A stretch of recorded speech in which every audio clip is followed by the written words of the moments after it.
That is what we're saying na fishing expedition. No? Malamang yun na rin ang pinaparating ng ating Vice Presidente. Pangalawa, katulad ng mga issue na nilabas sa kanyang salin. Doon sa desisyon ng Supreme Court sa Duterte versus House of Representatives, malinaw na nakasaad doon na ang impeachable offense ay yung mga offense na allegedly na-commit ng impeachable official within his or her term.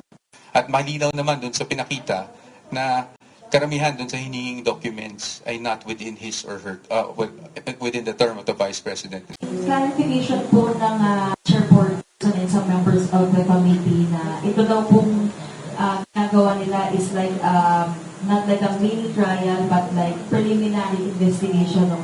Ikukumpara doon sa usual na legal process na ginagawa.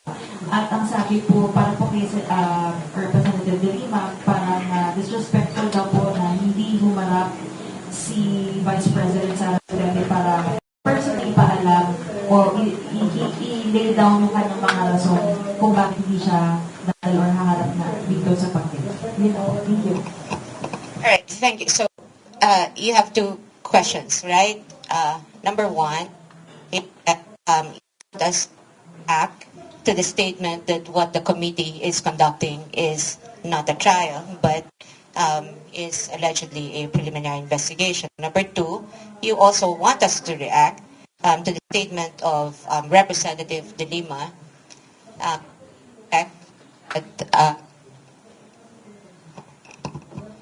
to the effect that the nuance of the response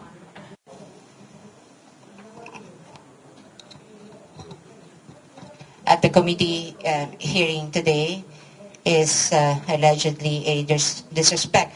Let me respond to the second one before I go to the first one.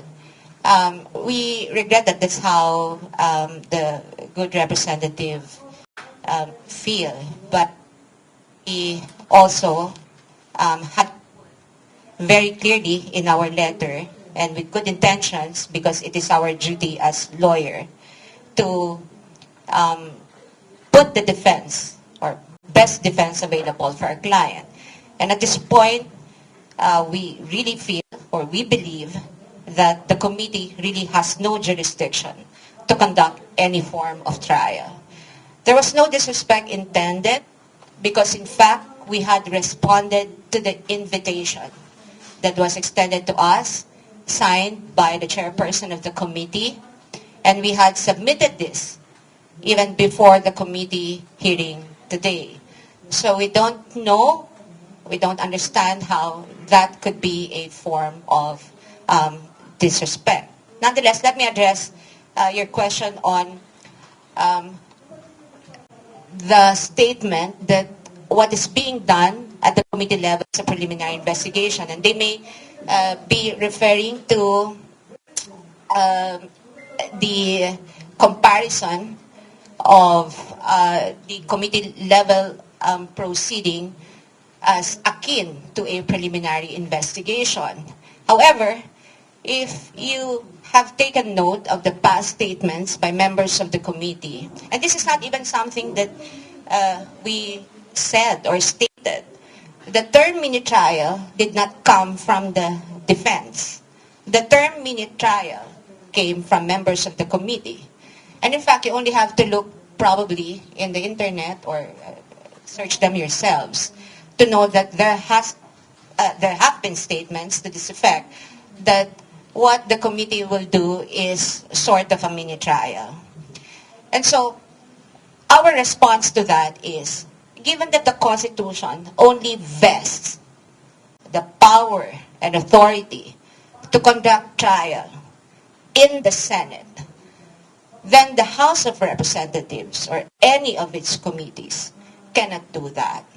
And I think this is very clear also in the Duterte ruling, both in the 2025 and 2026 decisions of the Supreme Court, that constitutional parameters with respect to the conduct of the entire impeachment proceedings should always be complied with, especially given that is not only a purely political proceeding, it is also a legal proceeding, and therefore must comply with the fundamental law. And what is our fundamental law? Our fundamental law is the Constitution. You don't even have to write it in any contracts or agreements or any rules. It's written in every rules, in every contract. That's how fundamental the objection of the respondent is to the committee proceedings. Good afternoon, Attorney Joseph Veteran po from Manila Police. In asserting the unconstitutionality of the House jurisdiction over the impeachment complaint, what are we trying to achieve here po ba? Are we trying to stop the House hearing? Or have we made any legal move na ipahid po ito? Or it's just a mere position ng defense team? Well, for now, that's really the position of the defense team na unconstitutional yung nangyaring proceedings, di ba? Ngayon, ang tinitingnan natin, ang sinasabi talaga natin dito to simplify things. Sa Constitution, very clear naman yung nakasulat. No? Number one, ang initiation ng impeachment proceedings that belongs to the House. That is exclusive power of the House. We're not contesting that. No? But, pagdating sa trial, that power exclusively belongs to the Senate. Napaka-clear niyan. Kaya ang sinasabi lang namin dito is hindi naman pwede dito sa pag-initiate pa lang ng proceedings nagkakaroon na ng tinatawag na namin na mini trial. At again, kaklaruhin ko lang yung emphasize ko lang yung nasabi na ni Attorney Sheila. Hindi po sa amin ang galing yung term na mini trial. Yan po ay galing sa mga statements, no, ng either Committee on Justice or even other personalities. So hindi po sa amin ang galing yan. That's why we're contesting it. Ngayon, ano ba ang trabaho para sa amin ng Committee on Justice? At least sa aming pananaw. And again, with all due respect, no, to the members of the committee and the committee itself. Ang trabaho po ay to determine, sabi nga nila, kung ito ay iakyat na sa plenaryo at iakyat na eventually sa Senado, hindi ba? So ang parati namin sinasabi, kahit sa previous interviews ko, ang gagawin lang naman is to evaluate the complaints and the evidence at hand. No? Kung ano yung mga naka-attach na ebidensya doon sa complaint. So yung pagpapatawag ng mga witnesses and all those things and asking for documents, that goes well and beyond, di ba? Yung evaluation lang kung ito ay dapat mapunta na sa plenaryo at nang sa ganun ay maiakat na sa Senado. So sa ngayon, are we going to question this? Kasi I think that was your question talaga. Of course, that possibility is always there, hindi ba? But hindi po na kami magsasabi ng anything categorical. Ito ay dapat pag-usapan, hindi lang namin, pero pati na ng aming kliyente. At titignan natin kung anong mangyayari. That's why we have been monitoring these proceedings from day one. And then we'll let you know kung meron na kaming desisyon ukol doon. Sir, follow up na. Since you are acknowledging that the House of Representatives can initiate the impeachment trial, the impeachment proceedings or whatever, bakit dun sa process na yun, we're not attending doon sa mga invitations ng House of Representatives? And follow-up is, are we surely attending the Senate hearing once it prospers, the case prospers? Number one, dun sa tanong niyo po, it's not just we're acknowledging, no, that's clearly stated naman in the Constitution na sila talaga ang may exclusive power to initiate impeachment proceedings. Why are we not attending? I think it was clearly stated in our letter. It's because we are objecting. There's a fundamental objection to the proceedings itself because for us this goes well and beyond what is contemplated within initiation of impeachment proceedings. As to the Senate, wala pa tayo doon, no? Pero pag dumating man doon, talaga namang kami naman ready na sagutin. Parati naman natin sinasabi, ready nating sagutin ang mga alegasyon laban sa Vice Presidente sa tamang forum. And at sa atin, pagdating sa pagkakaroon ng trial, whether mini trial or full-blown trial, that is not in the House, but that is actually in the Senate. Thank you.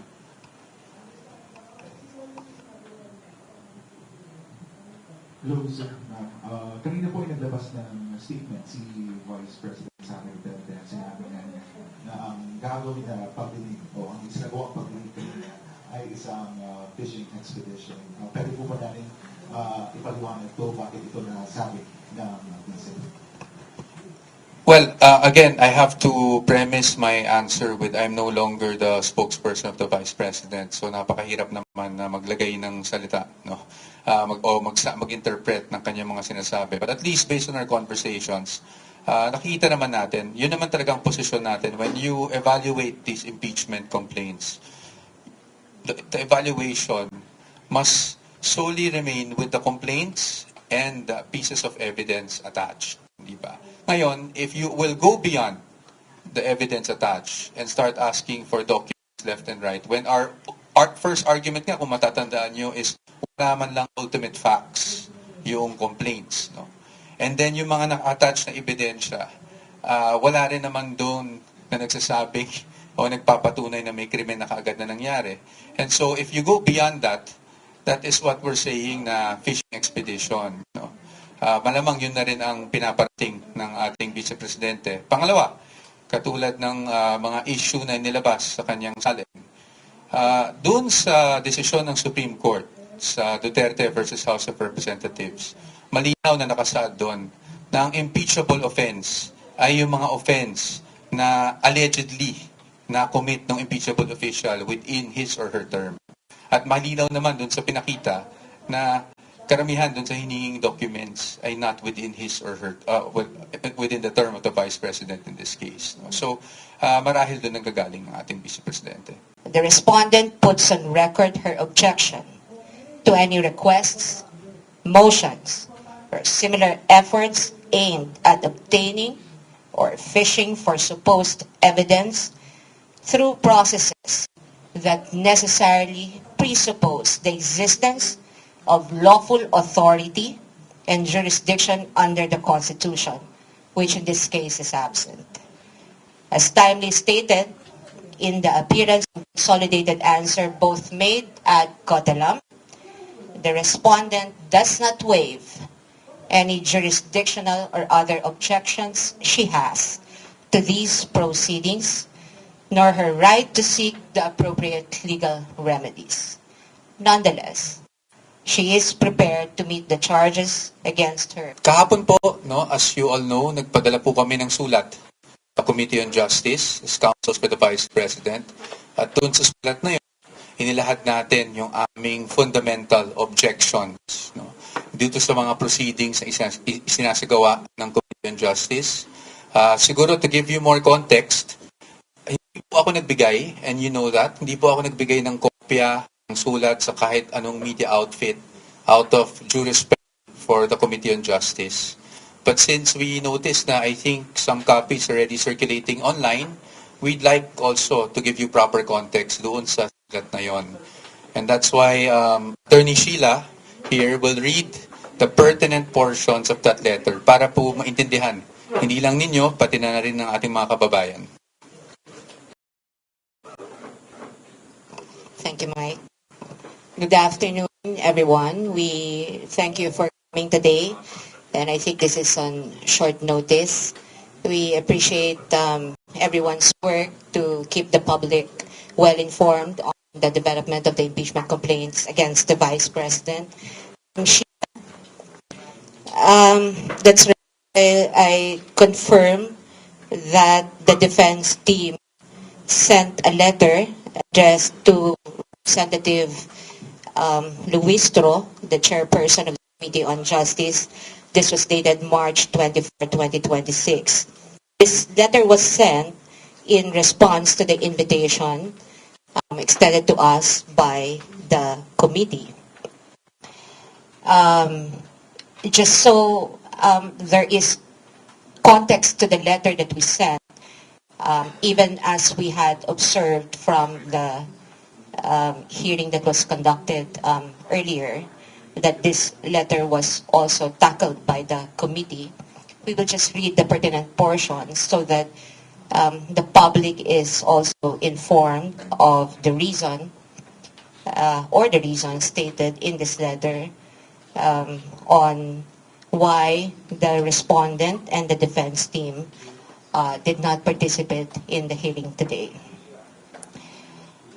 So under these circumstances, and considering the public statements made by the chairperson, it appears that the committee intends to conduct a trial. However, with due respect, the Constitution vests the authority and power to conduct trial solely in the Senate. And this is clear and explicit in Section 3, Paragraph 6, Article 11 of the 1987 Constitution, which, as you know, states that it is the Senate that shall have the sole power to try and decide all cases of impeachment. The Constitution is thus clear. It is only the Senate that conduct trial in all cases of impeachment. And while Section 3, Paragraph 2, Article 11 allows the committee to conduct a hearing for the purpose of submitting its report to the House of Representatives within 16 session days from referral, the same does not give the committee any power or jurisdiction to conduct any form of trial, whether mini or full-blown, much less receive and try any evidence. That impeachment rules must be compliant with the Constitution is made clear in Francisco versus House of Representatives, wherein the Supreme Court declared Section 16 and 17 of Rule 5 of the Rules of Impeachment Proceedings adopted by the then 12th Congress unconstitutional. And in doing so, the Supreme Court aptly reminded, it is basic that all rules must not contravene the Constitution, which is the fundamental law. In light of these, while the invitation for the respondent and counsel to participate in the committee's mini-trial is well noted, we cannot, however, do so at this point on the ground that the committee and or the House of Representatives, as well as any of its members, lack jurisdiction to conduct any form of trial or exercise any of its incidents. Absent such jurisdiction, any attempt to proceed in the nature of any form of trial or to invoke powers ancillary to it is unconstitutional. Consequently, the respondent puts on record her objection to any requests, motions, or similar efforts aimed at obtaining or fishing for supposed evidence through processes that necessarily presuppose the existence of lawful authority and jurisdiction under the Constitution, which in this case is absent.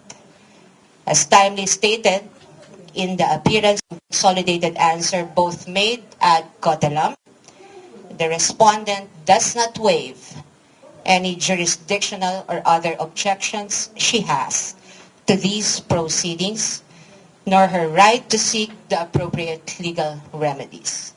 Nonetheless, she is prepared to meet the charges against her before the proper jurisdiction.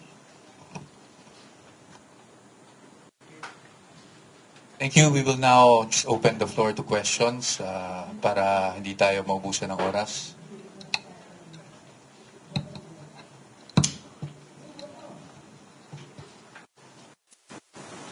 Hello, good afternoon. Hi ma'am, hi sir. I'm Camille Samondebo from TV5. Natapos na po yung hearing ng Committee on Justice and there were several motions po na natakel sa hearing where they want to issue subpoena doon sa mga ilang dokumento, kabilang sa mga financial transactions, ITR, anything yung attorney po kasama doon sa pinasubpoena. May we just get your reaction on that? And ano po yung magiging tugon ng defense team since ito nga may mga feeling na yung committee na mga dokumento na mapresenta o matakel doon sa committee? Thank you.